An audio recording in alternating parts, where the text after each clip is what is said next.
tal? Soy la licenciada Rebeca Mendoza Telles. Les doy la más cordial bienvenida a este espacio a nombre del Colegio de Profesionales Promotores de la Cultura de los Derechos Humanos. El día de hoy vamos a desarrollar con los expositores un tema muy importante que es el de la violencia. Nuestros invitados son los integrantes del colegio, el licenciado Roberto Bernal Silva y la licenciada Silvia Alfaro Cabrera.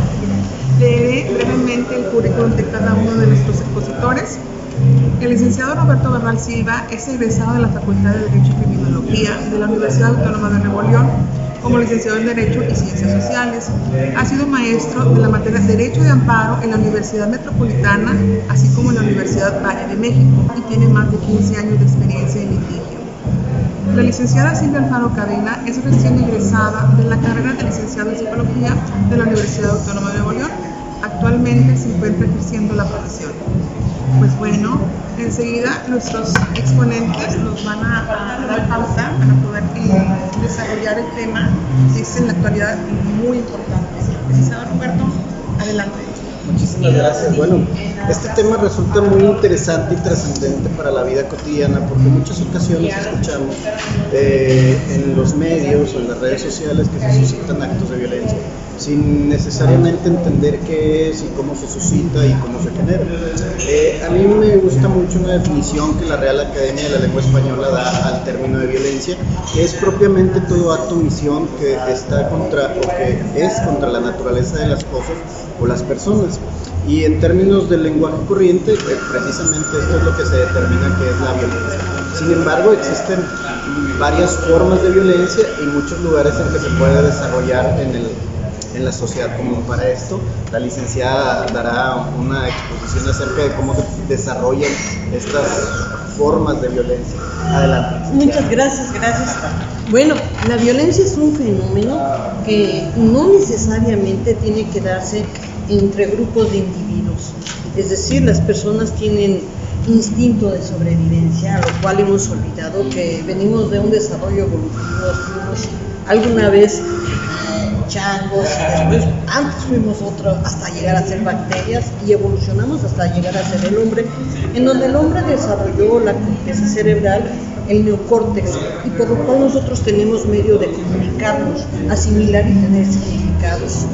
Esa es una de las diferencias que nos hacen ante los animales, que los animales tienen instinto de sobrevivencia también a la par que nosotros, porque necesitaron ir evolucionando y emerger el más fuerte. Por eso es que el instinto de sobrevivencia está presente en el ser humano para evolucionar, pero el ser humano es el famoso mono desnudo, ¿no? El que denota en el libro, ahorita no recuerdo el autor, pero nacemos sin pelo, nacemos sin capas, la tortuga nace con el caparazón, los peces chiquititos ya se las ven a ver cómo se las arrancan solitos, las vacas. Licenciada, y una vez que el ser humano ya alcanzó esa capacidad de discernimiento, de entender que sus conductas podrían ser buenas y malas y que formó sociedades civilizadas, ¿cómo se vino a desarrollar entonces esas formas de violencia? No necesariamente, porque eran cuestiones de orden y organización, porque tuvieron que empezarse a agrupar, empezaron a organizarse, tenemos que hacer esto, tú cultivas, tú cuidas a los niños, tú haces todo esto, pero en esos contextos sucede un fenómeno que se llama las relaciones humanas, las cuales son muy complejas y muy difíciles, porque el concepto que tú tienes de vida es muy distinto al concepto de la licenciada, a mi concepto y al que tiene cada uno de los compañeros. Entonces, desde ese principio ya tenemos un roce de ideas, ideologías y estructuras. Bueno, ¿y nos puede explicar en qué tendría como consecuencia ese roce y poder traspasarlas? Bueno, ese roce, por ejemplo, mencionaba el licenciado que es bueno. No es lo mismo para ti que es bueno y malo que lo mismo para él. Y no es lo mismo para la jurisprudencia que como fuera para la filosofía, como fuera para otras ciencias, como fuera para otras culturas. Porque son procesos culturales. Tiene que ver mucho la cultura. Aquí estamos hablando de la filosofía, la religión, el concepto de mí mismo, el concepto que tengo de mi vida. De hecho, recuerdo que Michel Foucault en uno de sus grandes libros, no recuerdo el título, artículo decía que los grupos de poder podían ejercer violencia con los grupos que no tenían ese poder. O sea que esto se puede desarrollar desde la singularidad del ser humano, así como desde la colectividad. Sí, para empezar, puede ser violento contigo, ¿eh? Tenemos un funcionamiento psicológico que se llaman las palabras con las que tú te llamas, te nombras y con las que tú te organizas. Entonces yo conocí una persona que limpiaba, decía, eres un tonto, no sirves para nada, te equivocaste. Estaba él solito limpiando eso. Y todas esas palabras, toda esa violencia se le estaba ejerciendo a él. Ya por procesos psíquicos, psicológicos, psicoanálisis, podríamos formularlo, pero vamos en el contexto de que esa conducta, de cómo me trato a mí, qué estoy haciendo conmigo, es inconsciente, no nos damos cuenta, no te das cuenta. ¿Nos podría dar unos ejemplos de cómo se suscita en la vida cotidiana, en la sociedad, así actos que comúnmente hacemos y que creemos que quizás pudieran estar bien, pero que pudieran ejercer violencia en contra de otros? Mira, por ejemplo, si tú cruzas una avenida, aquí tenemos la avenida Lázaro Cárdenas, que es una avenida muy ancha, muy transitada, y no deben las personas cruzar, porque es totalmente un riel que no tiene calle para cruzar y no tiene estructura para que la crucen la gente, tienen puentes elevadizos para cruzar. Y sin embargo la gente transita abajo, cruzando entre los carros, una avenida rápida donde los carros vienen muy rápido, luego no hay una suficiente iluminación, y si tú llegas a atropellar o a hacerle daño, él genera violencia. ¿Por qué? Porque te hace cometer un ilícito en donde él lo provocó, y por su indulgencia, por su indigencia de no querer subir el puente para cruzar, te provocó un problema. Y tú nomás ibas, vamos a decir, ibas a 120, ibas a exceso de velocidad, y de repente te encuentras un ser humano en una vía así tan rápida y te suscita un momento de violencia, te fragmentas, te quiebras y te pones tenso porque en ese momento colapsaste, porque ves la figura, o sea, o lo atropellas o te vas y te golpeas con otra auto. Déjeme ver si lo entendí. Entonces se está refiriendo a que desde el punto de vista sociológico el ser humano puede desobedecer una norma, en este caso un reglamento, y esto puede generar violencia. Sí, pero él, dentro de su praxis, el que cruza la calle, él dice, no, yo estoy bien, no pasa nada, yo sé cuidarme, no sucede, no, los incidentes suceden por ese tipo de nociones, porque primero no es una calle donde la gente pueda cruzar. A mí me gustaría clarificar precisamente ejemplo porque nos está hablando de aquellas ocasiones que nosotros vemos que la gente despreocupada por cruzar la calle genera un atropellamiento. Y es importante en este caso comentarles a las personas que nos ven que las normas regulan las sanciones que pueden hacerse cargo a las personas por realizar una conducta fuera de los límites de la ley. En este caso, por ejemplo, al cruzar una avenida por un lugar que no se encuentra regulado para poder caminar, realmente lo que están cometiendo es una falta administrativa, es decir, la ley sanciona a través del derecho penal y también a través del derecho administrativo cuando existe una falta al reglamento. Sin embargo, esto no constituye en sí mismo un delito, e inclusive el atropellar a esa persona tampoco en algunos casos va a constituir un delito porque la propia persona se puso en riesgo. Y esto es muy importante porque hemos visto ese caso en las noticias varias ocasiones y creo que mucha gente se preguntará, ¿por qué no lo meten a la cárcel si le atropelló a tal persona? Bueno, porque no, la respuesta a eso es que él no tenía por qué realmente no era su responsabilidad el cuidado de esa persona, sino que el propio transeúnte se puso en riesgo, y la ley es muy clara en establecer que sí se deberá de pagar los daños a aquel que se le produzcan, pero siempre y cuando no se haya puesto él mismo en riesgo. Y esto es algo que a veces no lo logramos entender. Sí, esta es una pausa. Entonces, usted nos explicó que verdaderamente hay dentro de la psique, o sea, algo que nos mueve a realizar actos, en este caso puede llevar a violencia. Sin embargo, a mí me gustaría saber cuáles son las consecuencias de realizar actos con violencia, ya hablando en términos legales, licenciado, o si hay tipos de violencia que nos pudiera explicar. Sí, mire, el Código Penal del Estado de Nuevo León regula diversas clases de violencia: la violencia física, la violencia psicológica, la violencia patrimonial, y estas se pueden suscitar en diversas formas. Inclusive la más asiduo en los tribunales, en los juzgados penales, es la violencia que se suscita dentro del núcleo familiar, que esta es la forma más común y es la que todavía se sigue tratando de combatir a través de la educación, la prevención, las formas en que se conducen las familias, tanto los padres hacia los hijos y los hijos hacia los padres. Eso es la fuente más generadora de violencia, exactamente.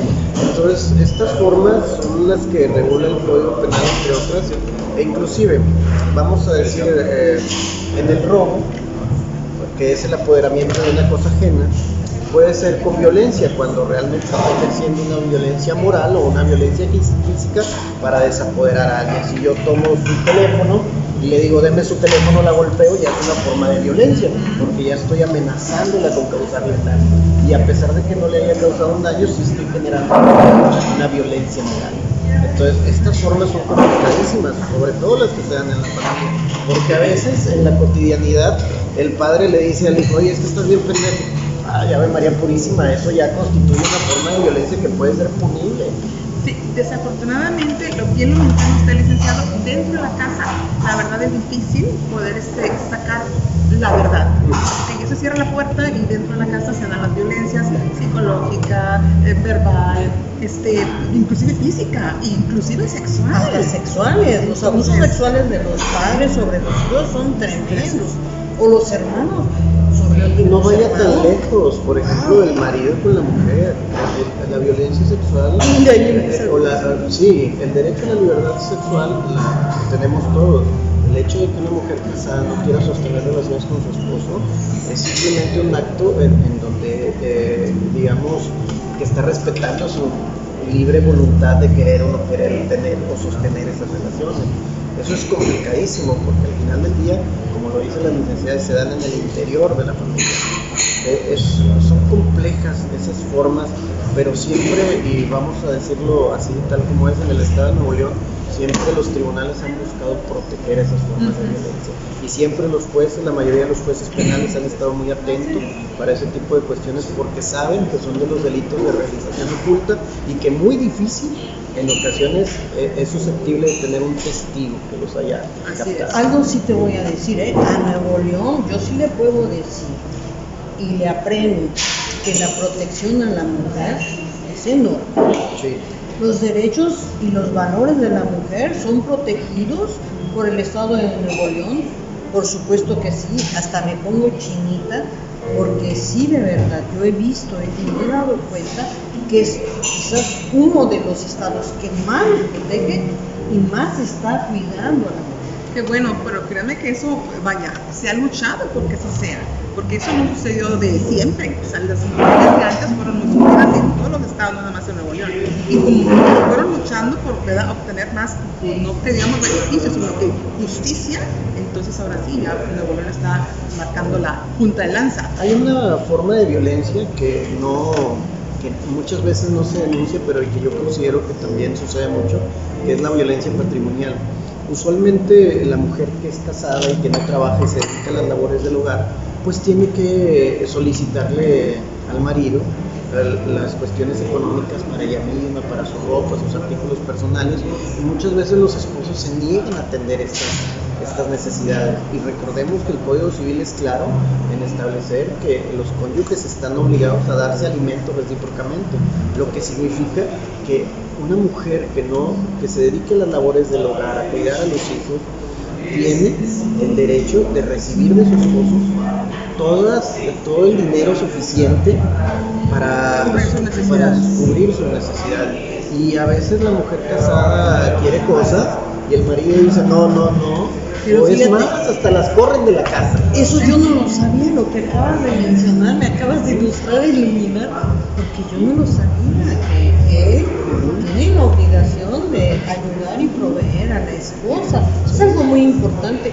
También la ofensa, la vejación hacia la mujer es una de las grandes violencias, la violencia infantil, la violencia por género, que es muy distinto de la violencia sexual, la violencia patrimonial, la violencia familiar. De la violencia familiar se derivan un número de tipos de violencia. Yo quisiera comentarles que hace poco tuve un asunto en donde había un menor de edad y el tío de este menor de edad que vivían en el mismo domicilio cometía actos de violencia en su contra, inclusive que una vez lo ahorcó con un cable al niño y el niño pues obviamente le dijo a su padre que no vivía con él, este niño tenía los padres separados, entonces la mamá vivía en un domicilio junto con el hermano que era el tío, y entonces al momento de denunciar los hechos y al investigar y profundizar en este tema, resulta ser que el código no regula esa forma de violencia como una violencia de carácter familiar, sino únicamente como lesión a menores.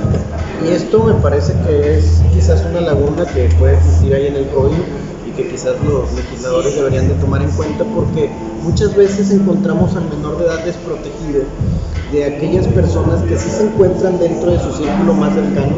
Hablamos de tíos, abuelos, que pueden ejercer en ellos violencia física y que realmente en el Código Penal el delito de violencia familiar no se constituye, porque en el caso de los tíos no son ascendientes ni descendientes como lo establece la ley, y como no están dentro de ese carácter, entonces no se da el delito de violencia familiar. Hay otro cuando son violadas las hijas, ya sea por el papá y la mamá lo concede, o por los hermanos o por los tíos y la mamá lo concede, porque sí existe.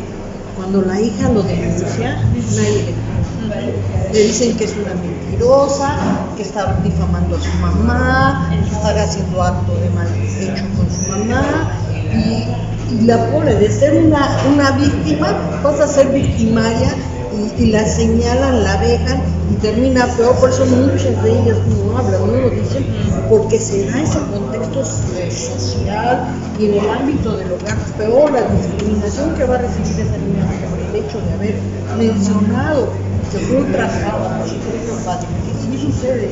Y que lo consintió su madre. O bien el novio. Ahí hay que hacer un paréntesis, porque es necesario decir que el artículo 5 de la Ley General de Víctimas establece el principio de buena fe. Toda víctima que denuncie un hecho, el Ministerio Público de entrada debe creer. Y eso resulta ser muy interesante y muy necesario, porque pues al final del día la víctima debe ser tratada como víctima Con dignidad. Y sobre todo con dignidad, ¿sí? Y sobre todo creyéndole, ¿no? De entrada creyéndole, ya el Ministerio Público tendrá que esclarecer los hechos. Hacer la investigación correspondiente. Bueno, licenciada, ¿cómo podría concluir el tema de la violencia en este caso, desde el punto de vista de su materia, de su carrera? Los grandes investigadores de la violencia han llegado a la conclusión que es la comunicación. La comunicación es el orden que hace presente y prevalente la violencia. ¿Va a existir? Sí. ¿Tiene que existir? Sí.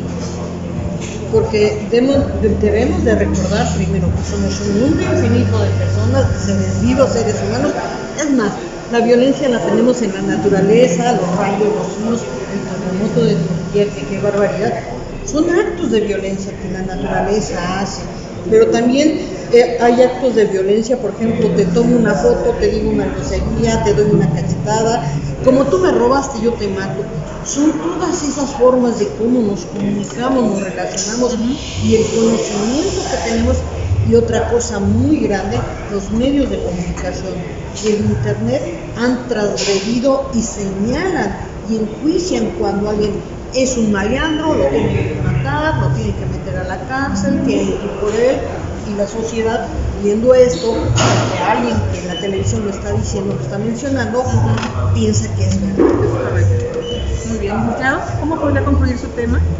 Yo creo que la violencia en todas sus formas siempre debe tener una sanción, pero también es cierto que las sanciones deben de ser graduales para los actos que se cometen. Habrá actos que sean más graves, otros menos graves.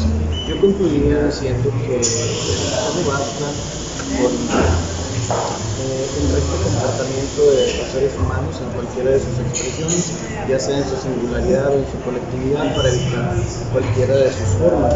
Yo creo que todos en lo más profundo de nuestro consciente sabemos lo que es bueno y lo que es malo, y siempre debemos guiarnos por aquello que permita dejar florecer más la bondad en el ser humano y sus virtudes. Muchas gracias. Pues bueno, por el momento terminamos el tema. Creemos que da para más, es un tema muy extenso, pero el espacio aquí lo concluimos. Les damos las gracias a los expositores. Muchas gracias. Con su presencia, con su desarrollo y por, darnos conocimientos que antes no teníamos. Muchas gracias, lo esperamos en la próxima. Gracias, hasta luego. Gracias.